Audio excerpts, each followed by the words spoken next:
to heal. All right. Unfortunately, my beloved Antioch, you and I live in a world that is populated by broken people. Yeah, that's true. People that instead of experiencing the abundant life Christ came to offer, in fact, Jesus said, came that you might have life, have it more abundantly. He states the reason for him coming. However, in light of that, it's unfortunate that many people, and including in that number, are Christians, believers in Jesus Christ, All right. followers of Jesus Christ. You and I, at some times in our lives, find ourselves broken, drained, depleted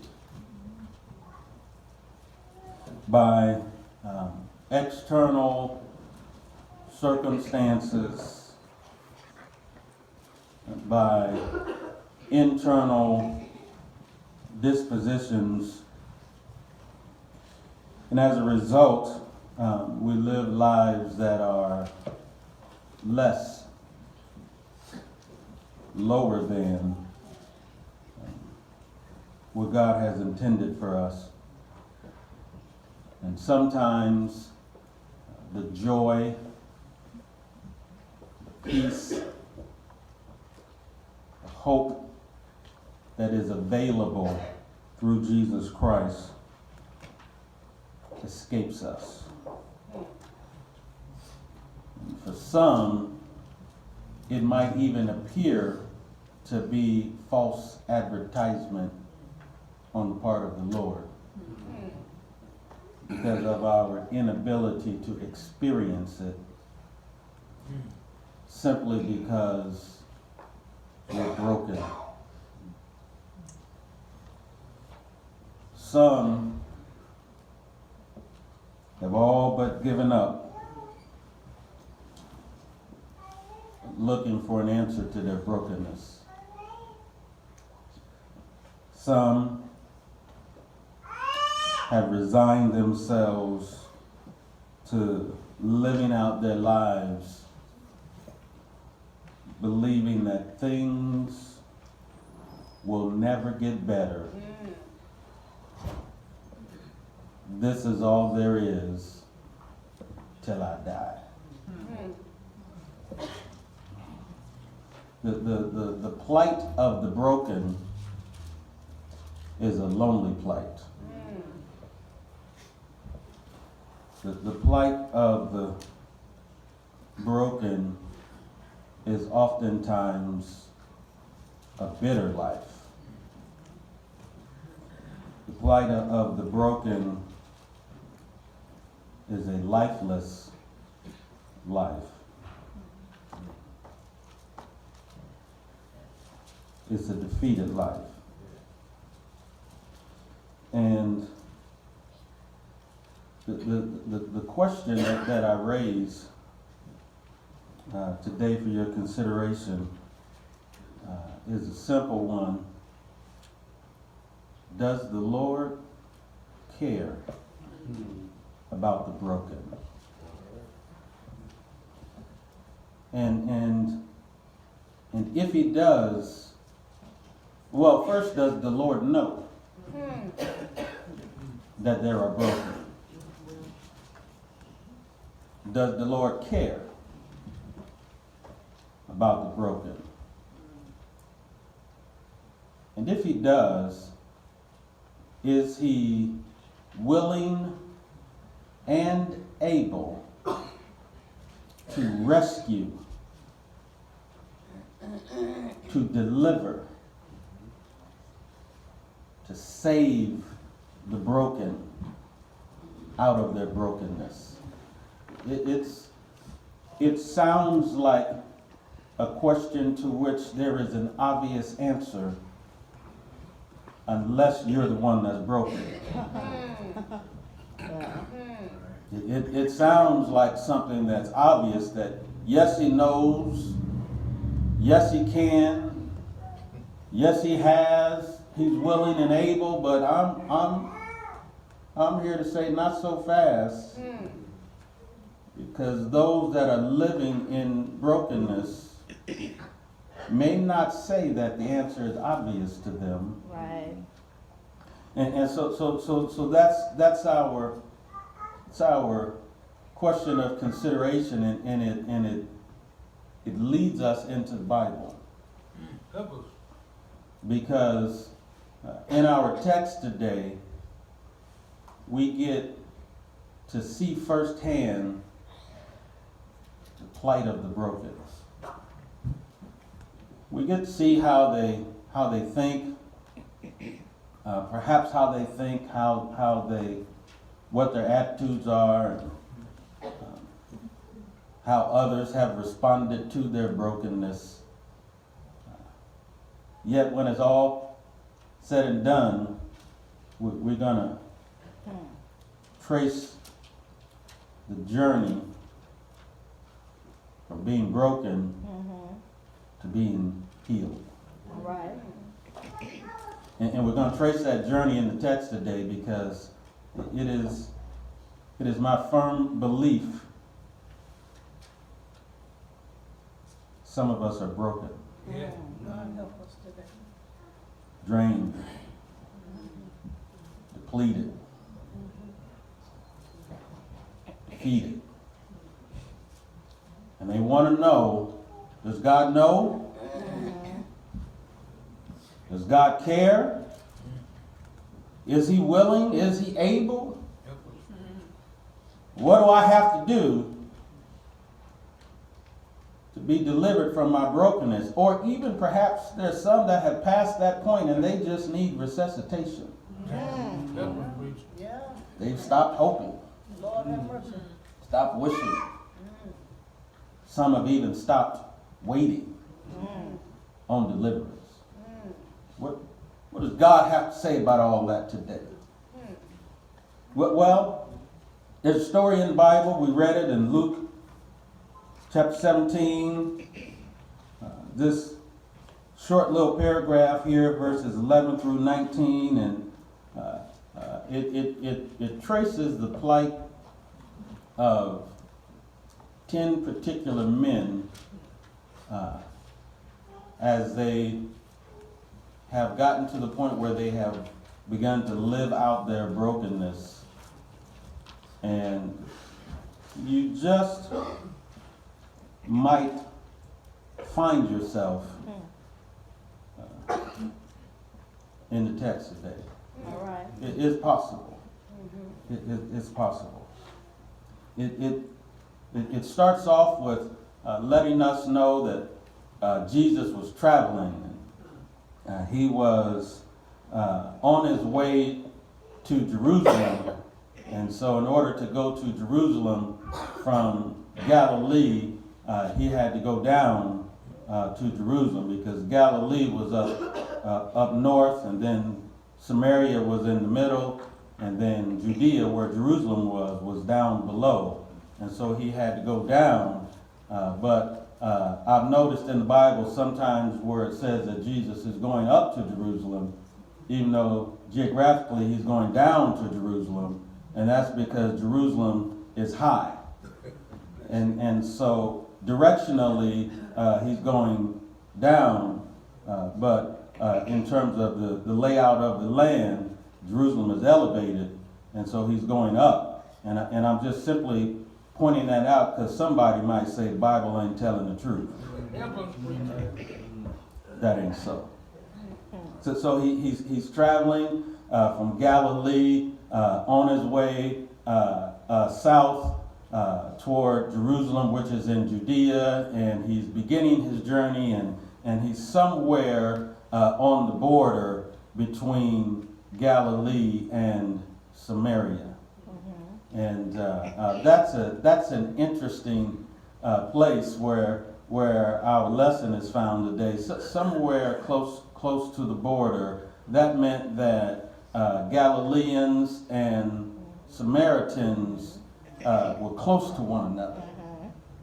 And perhaps you would think that there would be the possibility of intermingling, except for the racial profiling that was taking place in that day. Because you know from Old Testament history and New Testament history that the Jews and the Samaritans had no dealings with one another. They didn't like one another. The Jews looked down on the Samaritans because in their minds they were half-breeds. They didn't stay true to the law. They intermingled and intermarried, and they weren't pure, full-blooded Jews, and so they actually detested them. And they would not have intentionally had anything to do with one another, even at the border.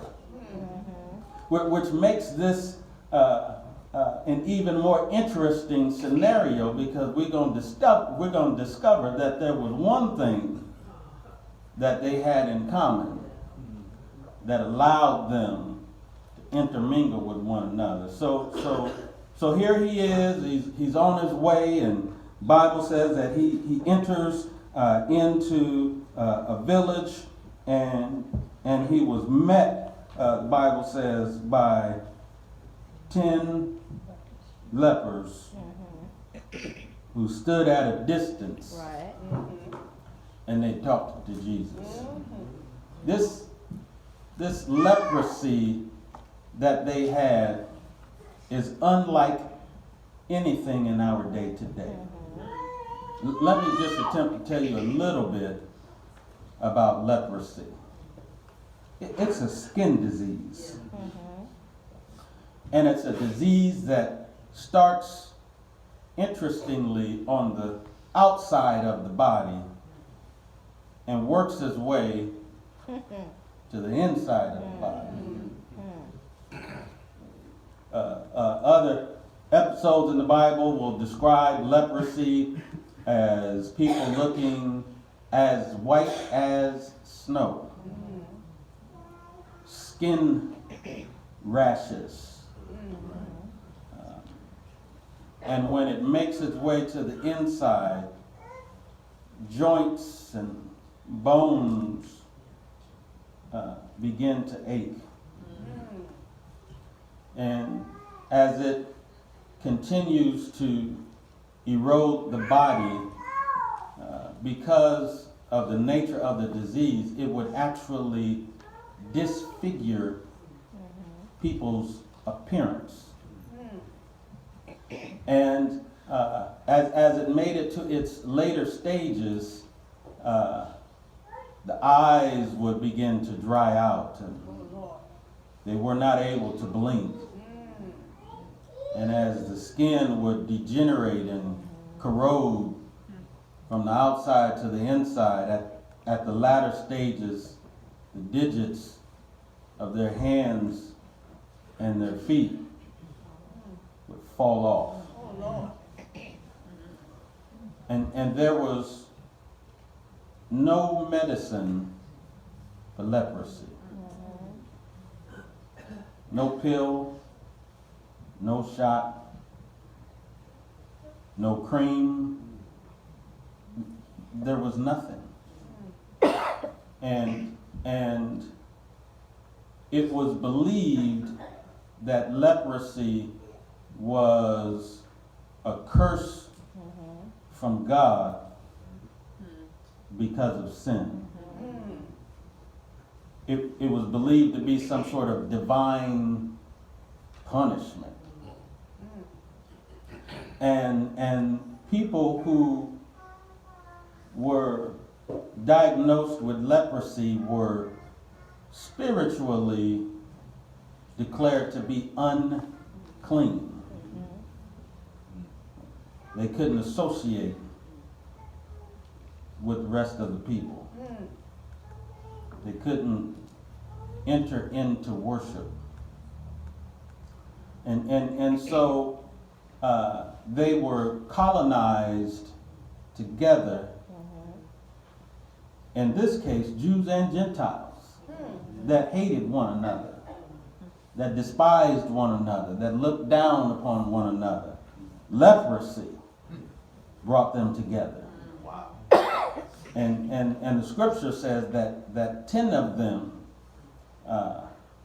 some Jew, some Gentile, were put outside the camp on the outskirts to either somehow get better or die. That's where they were when Jesus came. And so I wanted to at least give us a feel for leprosy, because it allows me to tell you that these men were helpless. Right. They were helpless. They were helpless, physically speaking, because there was nothing they could do to make themselves better. Right. They were helpless socially, because they were put on the outside of the camp. Right. Right. Couldn't come into the city.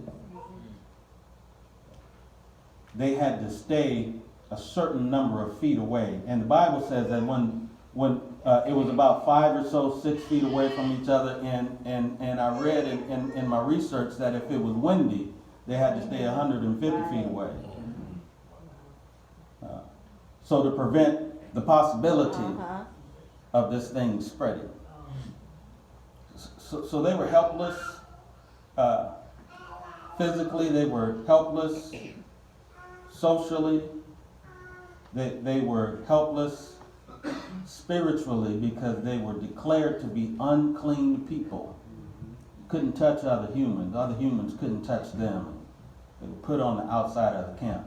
And I'm just imagining that these lepers, before they became lepers, had jobs that they could no longer work, which would have made them helpless financially, Right. spiritually,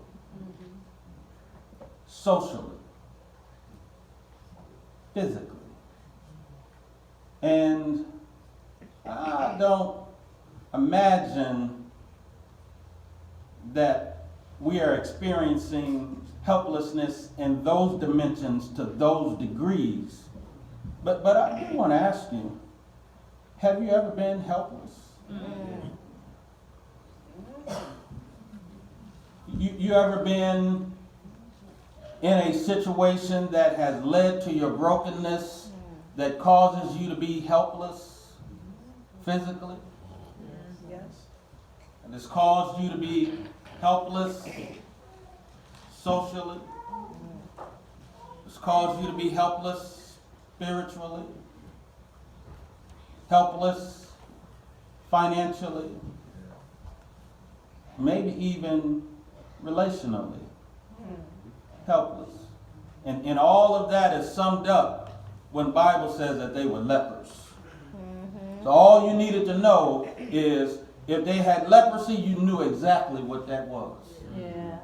And the impact that had upon their lives, and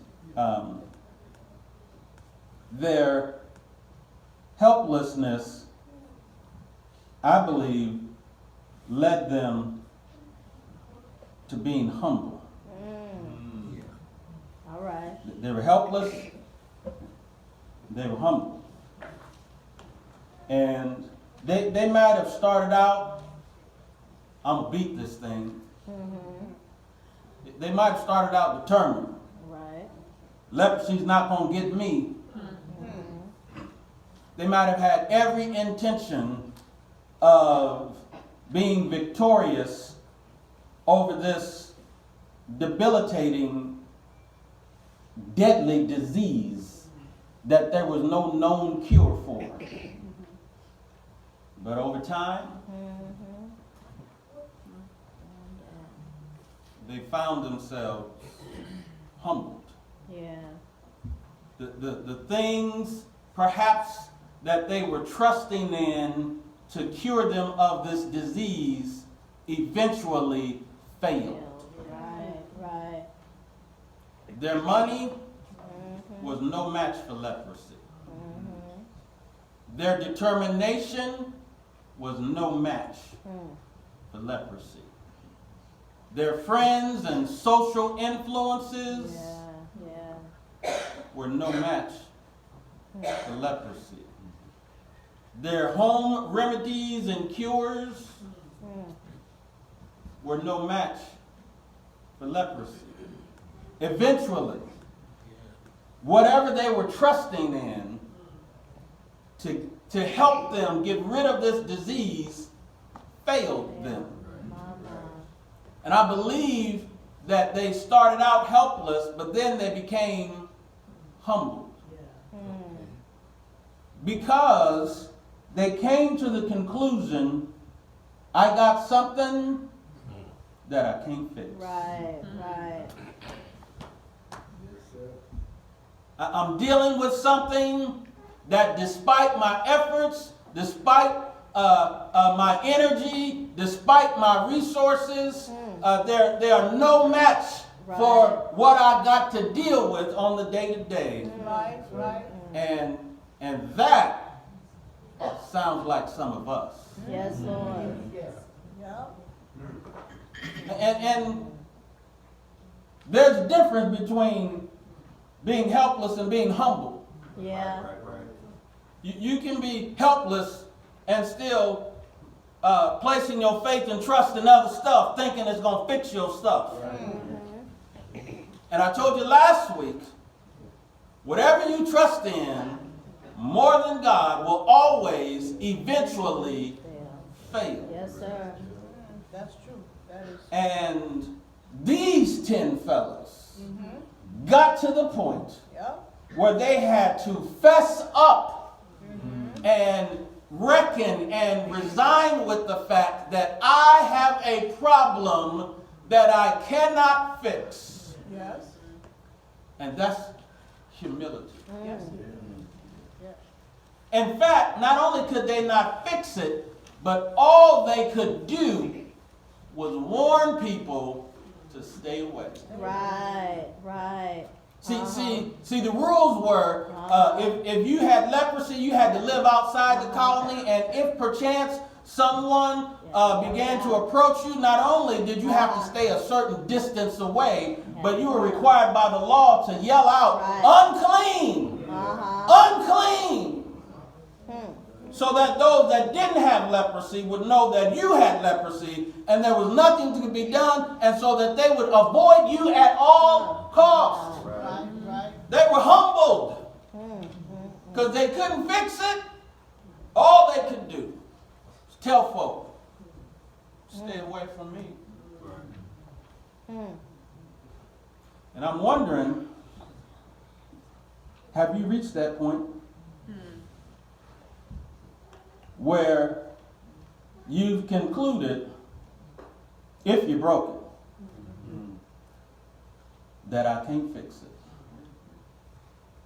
Or if you're still trying, using your energies, using your resources, and I'm not suggesting that those things are bad, I'm just trying to get you to understand and evaluate what your ultimate trust is in. All right. Because if you're sick, you need to go to the doctor. Yes.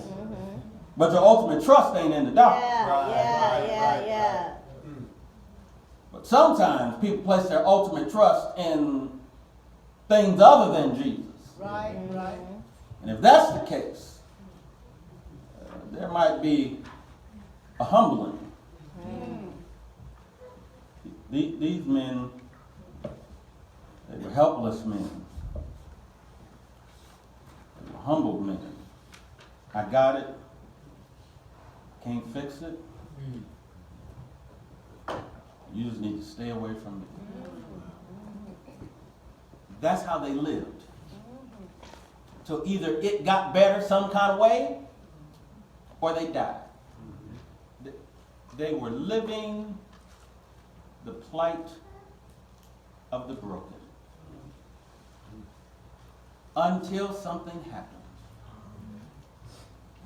which is where the text picks up. They were living this broken, leprous life. And the Bible says, here comes Jesus. Yeah.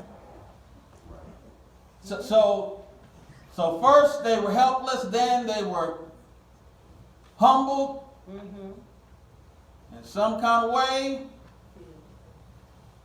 They were hopeful. All right. Their mindsets, because of what they had conditioned them to give up on hope. Because of what they were dealing with, their mindsets were conditioned to get to the point that there was nothing that anybody could do to help them get better. They were living broken, defeated, isolated lives. And Jesus shows up. All right. And all of a sudden, there was hope. But their situation hadn't changed. Right. They still had leprosy. Right. They still were on the outside of the camp. They still had to yell, unclean, unclean. They still had to stay a distance apart. There still was no cream, no shot, no pill, nothing they could drink. Nothing had changed in their circumstances. So where does this hope that I'm suggesting that they had came from? All right. If hope doesn't come from circumstances, if hope doesn't come from your resources, if hope doesn't come from your try hard, if hope doesn't come from your bank account, if hope doesn't come from the doctor, where did the hope come from? I suggest to you that it came simply because they saw Jesus. Yes. Hallelujah. Hallelujah. Which leads me to an interesting discovery to share with you today. All right. That hope is found in Jesus alone. I'm going to repeat that. Yeah, please. Hope is found in Jesus alone. Yeah. Everything was the same. Amen. But leprosy plus Jesus is hope. Yeah. That's good news today, y'all. Don't miss it, because your brokenness plus Jesus is hope. Amen. Yes, sir. Whatever your brokenness is. I don't even know what it is. My God, my It God. could be financial, it could be relational, it could be physical, it could be social, it could be spiritual, it could be eternal. There's all kinds of brokenness in the Yes, world. it is. Yes, it is. But that plus Jesus, Hope. it's hope. Yes, sir. And I know what you're thinking. If you've been broken and you have placed your hope in things other than Jesus, and those other things have eventually failed, you don't want to risk hope again because you don't want to be let down again. And I feel you. Oh, Lord. Been there, Mama, hey, done that. you're not alone either. All I can tell you, check his resume. Oh, yes, sir. Yes, sir. Yes, sir. Ooh, Check his resume. If you want to know why should I hope one more time, yes, sir. when all of my other hopes have let me down, and I'm still in this situation, and I'm still defeated, and ain't nothing changed, and all this and that, and now you telling me to hope in Jesus? Well, I've tried hope, and hope don't work. All I'm going to tell you is I feel you. Check his resume. Yes, sir. Yes, sir. Yes. How do we know that these lepers had hope Helpless preacher. when Jesus showed up? How do we know? Well, we know first of all because they recognized who he was. Right, right. They said, Jesus, Master. That's it. That's what they said. That's what they called him. Jesus, Master. Master. That recognizes his position, Yeah. his person, Lord. and his authority over their lives. To even in their brokenness, call him Master. Yeah. It might be some broken folk in the place today, but is Jesus still the Master? Is he still your Master? Right. Is he still the says who in your life? Or have you made somebody or something else master?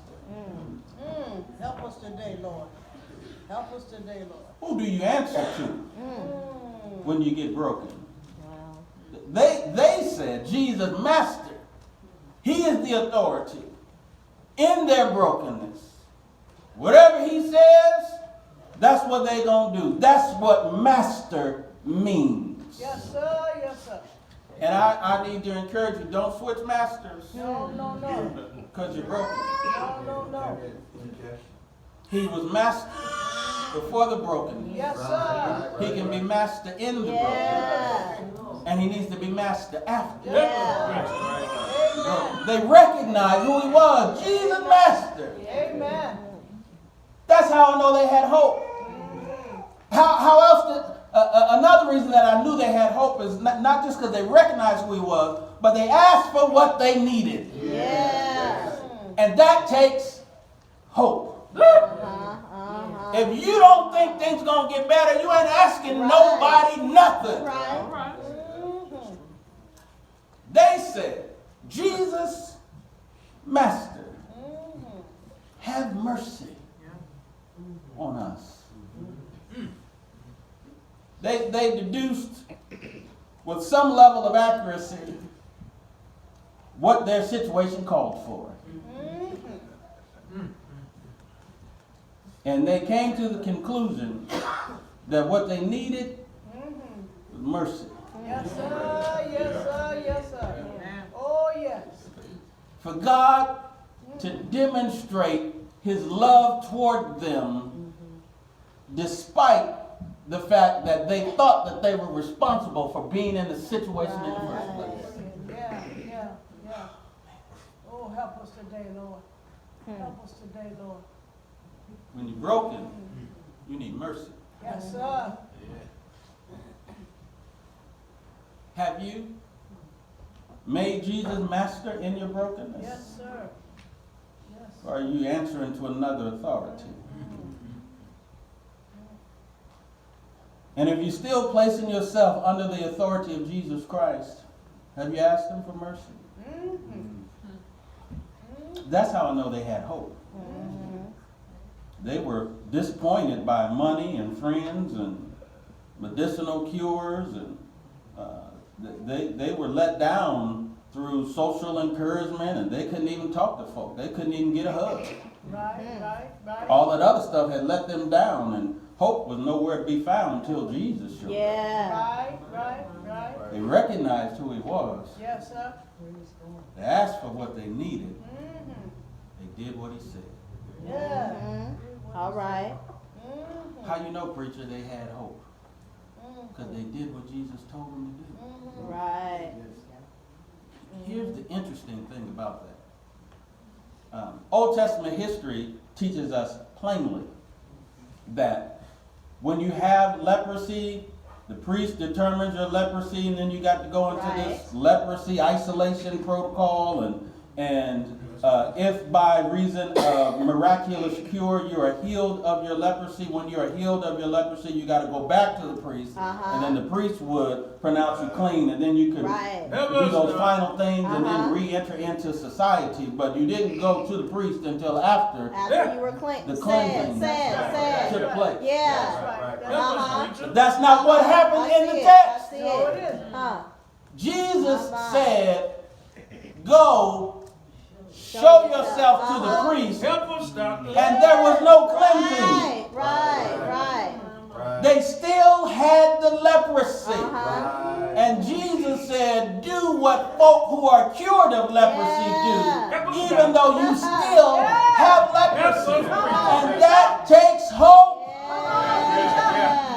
to believe in something as though it has already taken place when you still debilitated, still drained, still isolated from your brokenness. And Jesus says, go to the priest.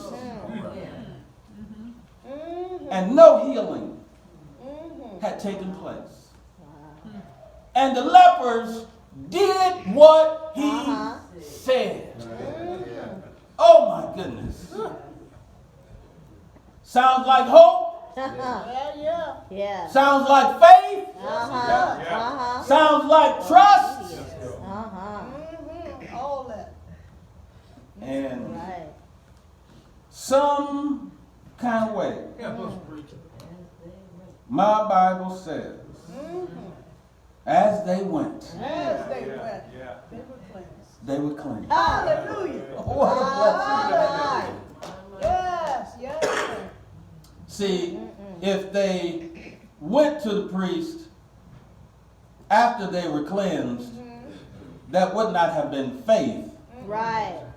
just obedience. Right. Helpless doctor.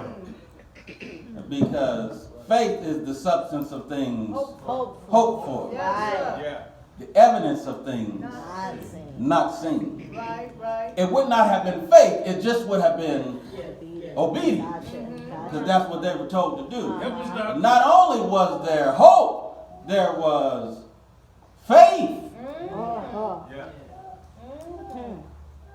I'm going to just do what he told me to do, Huh. and it don't look like I need to be doing it. Yeah. Sometimes we're waiting on the miracle Thank you. before for we the go. word. All right. Sometimes we want the evidence, So true. and then we'll do what Jesus said. Right. Sometimes we want him to show us first. That's And then when we see it first, Right. and we touch it and feel it and look at it and smell it and taste it and put our hands on it, then when we see what Jesus Yes, sir. has done, then we have no problem. Right. Yeah. Help us today. But it don't always work like that. You own it, preacher. Sometimes Yes, sir. it's a as you go. Yes, sir. Ooh-wee. That means sometimes you got to just go. Go. Yeah.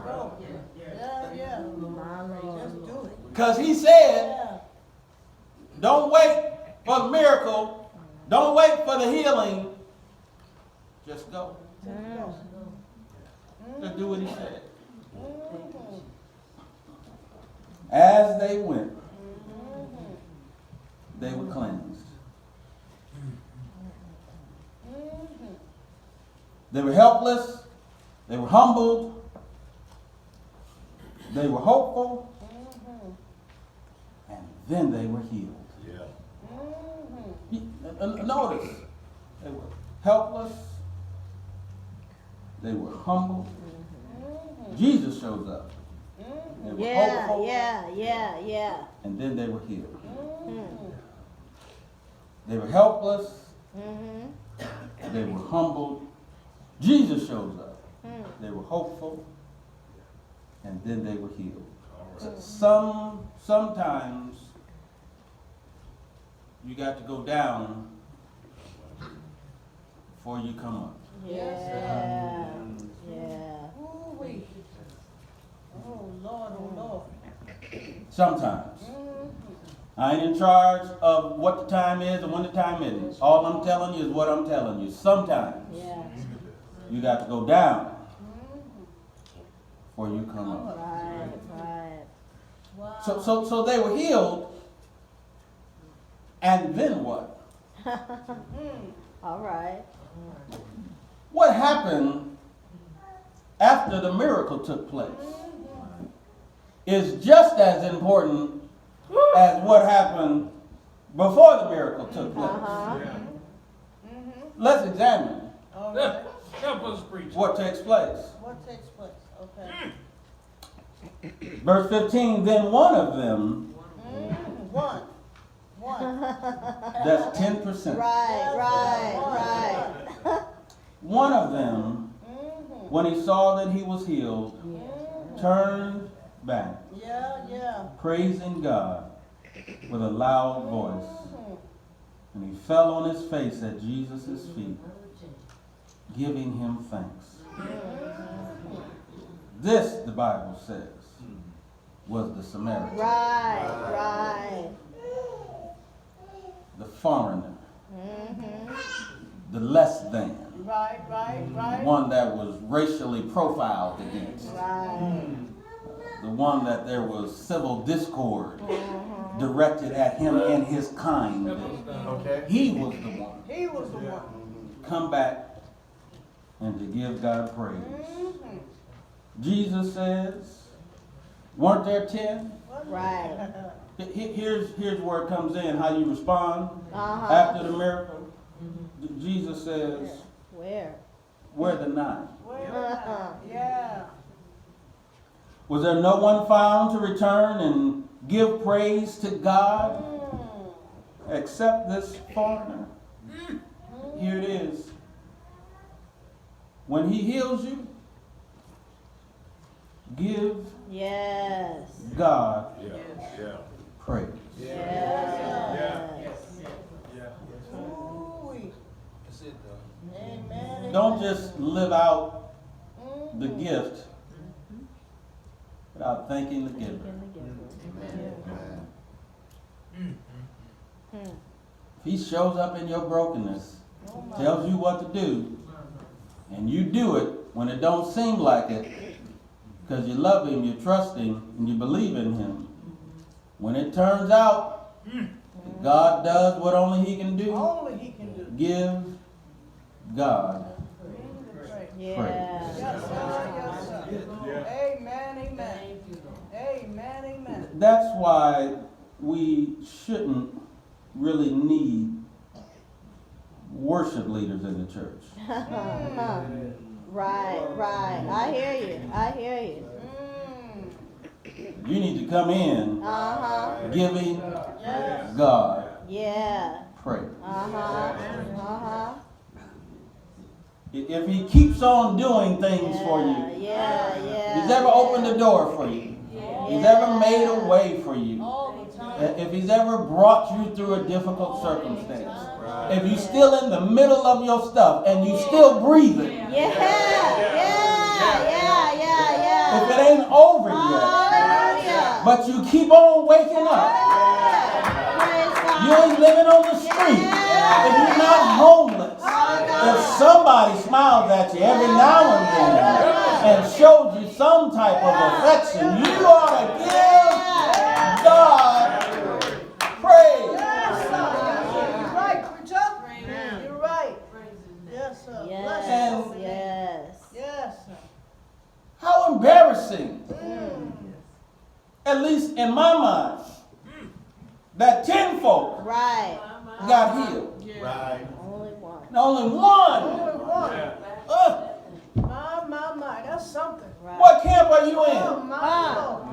Are you in with the 9 that just takes your goodies from God and goes about your merry way and says, Yeah.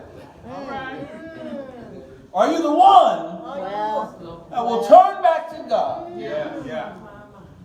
Give him praise. Yes, sir. Yes, sir. Thank you, Lord. There's one other response to them being healed. The first one was to give God praise, and the second one, Jesus simply says, arise, go your way. Go your way. Yeah. After you give God praise, go your way. Live life whole. And as you go,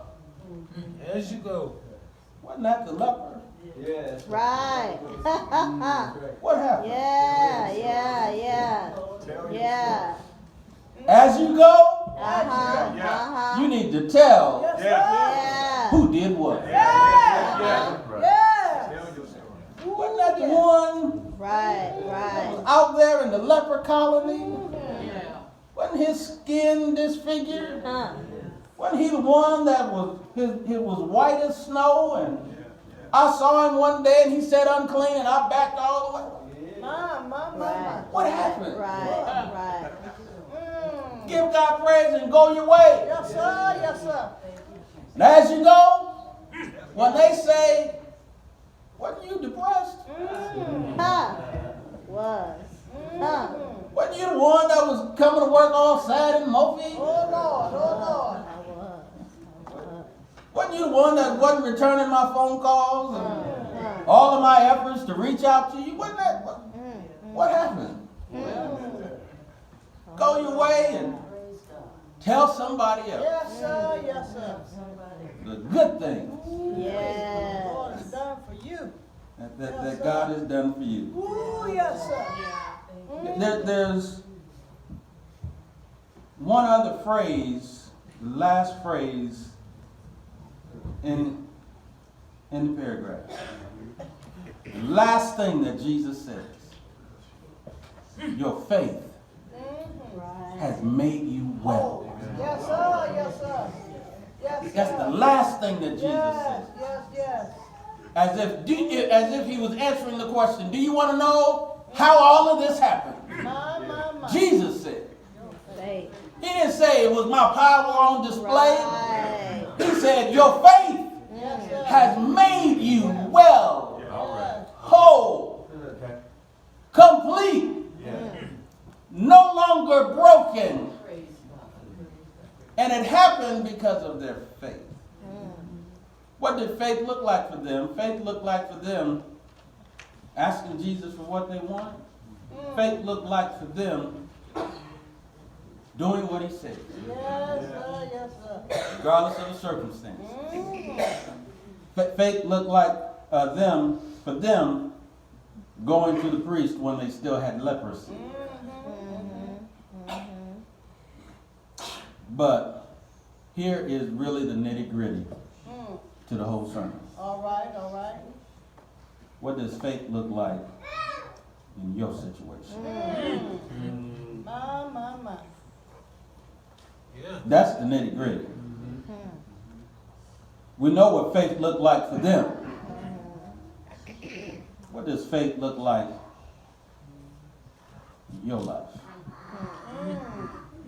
Good question. What has God already said about your circumstance?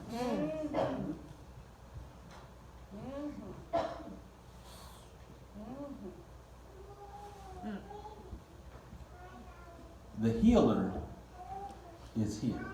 Yes. It's time for your faith. Yes, it is. Yes. Oh, thank you, Jesus. Listen. Thank you, Jesus.